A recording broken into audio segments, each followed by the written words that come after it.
Working with the area of eyes is more difficult, except for the Asian eyelid.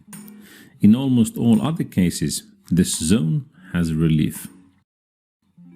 When working in the eye area, you need to strictly adhere to the rule of perpendicular position of the needle relative to the skin surface.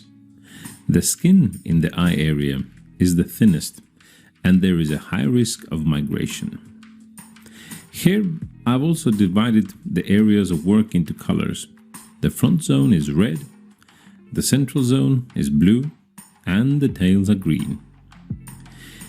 I would like to pinpoint the anatomical features of this work area. The skin in the eye area has its own anatomical features, and I've divided it into sections. Every section has its own features and requires a particular attention. The subdermal capillaries located in the central part of the eyelid are the most reactive. As a rule, almost nothing remains in this zone after healing. So here you see zone 1, and this is the zone with the largest capillaries and nerve endings, as well as growth of the densest eyelashes, the so-called pupil zone. When working with this zone, it is almost always necessary to do the double amount of work here. The zone of the outer and inner corners requires the most delicate work. This is zone number 2. Here we should show our skills, thinning and disappearance of the lines, as well as shading, or in other words, a decreasing gradient. And finally, the third zone, a special zone I would like to discuss in more detail. The zone 3 is the area of the tear ducts. It has no connective tissue, and, of course, this area is hypersensitive. Any work is prohibited in this zone. We never connect the liners, and we never perform shading in this zone. When working in the eye area, please make sure that the procedure does not last longer than 40 to 50 minutes. Don't start with the most sensitive areas, which are the inner corners of the eye marked in red. I highly recommend that you work with a delicate handpiece that is noiseless and produces no vibration. When working in the eyelid area, you should always remember that this zone is like a pig in a poke, like a surprise. You never know beforehand what will follow. If the client has problems with their eyesight, or has sensitive eyes that respond to the bright light, or the client is tired, or hasn't slept well, or is stressed, don't expect much from the result. I recommend choosing a technique of rapid but delicate performance. The main thing you must remember is the handpiece you work with. It should be as soundless as possible, with no vibration, and it is prohibited to apply pressure on the eyes, so be sure to prepare a cold pillow or a cold patch that will help when working with this area. Let's start with the central eye zone. When working with the far eyelid, we use the same method, meaning we apply mild pressure to the eyelid with the forefinger of the fixing hand, pull the lower eyelid down with the little finger, and with the thumb of the fixing hand, we pull it upwards toward the eyebrow. Thus, the eyelid and the eyelash growth area opens slightly, but at the same time, the eye remains closed. When working in the central zone, it is necessary to remember that this is a zone of large capillaries. In this area, there is a risk of them being injured, which will cause bleeding and bruises. When filling the edge between eyelashes or performing a classical liner, you should work more slowly. The stroke should be smaller, and the angle of the handpiece should always be 90 degrees. We should use only thick pigment in this zone. if we're talking about pigmenting the lash line or performing a classical liner. You do shading in the central zone. It's necessary to shorten the distance between the fingers of the fixing hand and apply mild pressure on the eyelid, as this way it opens a little. Very important. When working between zones, it's important to let the eyes rest a little by placing a cool cotton pad on them for 2-3 minutes, or placing a cold and dry patch on them. Now let's see how it looks live.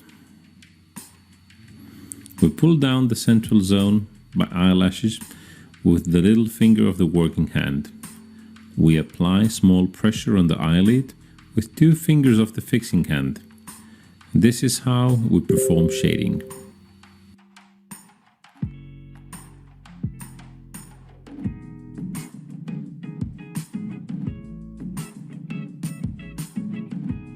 And now an example of fixing this area to make a liner or color the inner eyelash space.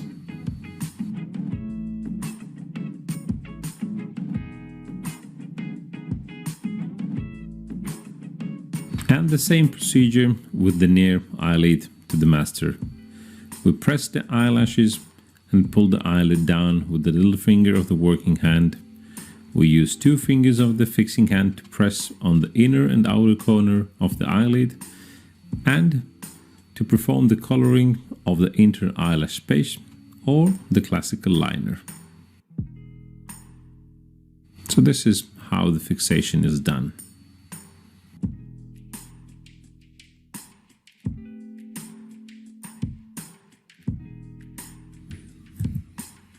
The frontal zone. The front zone is a very sensitive area. Mild pressure on the eyelid will allow you to open it a little and work in the eyelash growth area. Fix the skin with the help of 3 fingers. Each of them should apply mild pressure and pull the skin in their direction. Remember that the skin should always be stretched with mild pressure in 3 directions. We follow the same rules when working with the near eyelid. Remember, this is the most sensitive area. The work should be performed with mild pressure. You must always have paper napkins at hand. The angle of the handpiece should be strictly perpendicular to the surface. Now, let's see this procedure when working on a client. With the index finger of the fixing hand, we pull the eyelid to the side of the outer corner and use the thumb to press while pulling it up.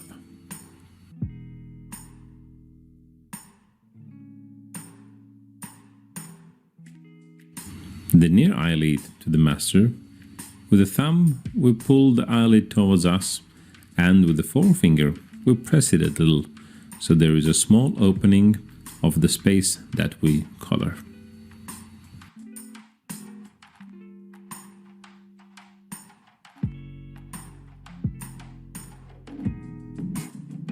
Zone of the outside corners.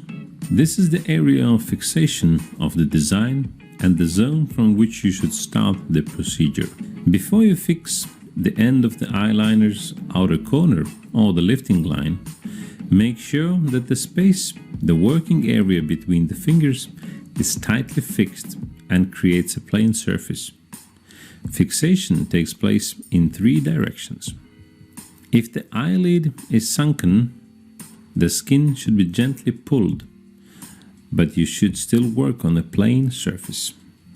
When working in the zone of the outer corners of the eyelid, the handpiece should always be perpendicular to the skin surface, and the angle should be 90 degrees, which allows fine, thin lines and the possibility of creating disappearing tails of the eyeliner corners. When working with the lower eyelid, I recommend not making lines that are too long. They will bend. As you can see, the needle is perpendicular to the skin surface, Be careful because the zone of the outer corners is the most visible zone, and the work there should genuinely be done delicately and thoroughly.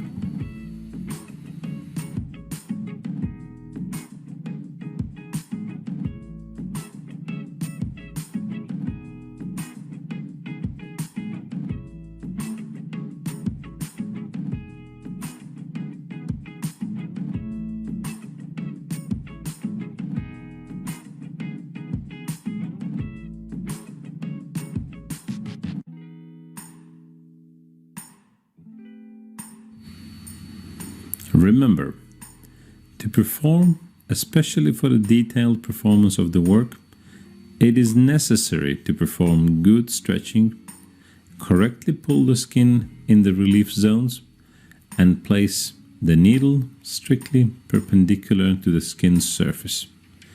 At the end of the line, to create a disappearing tail, the needle movements should be upwards.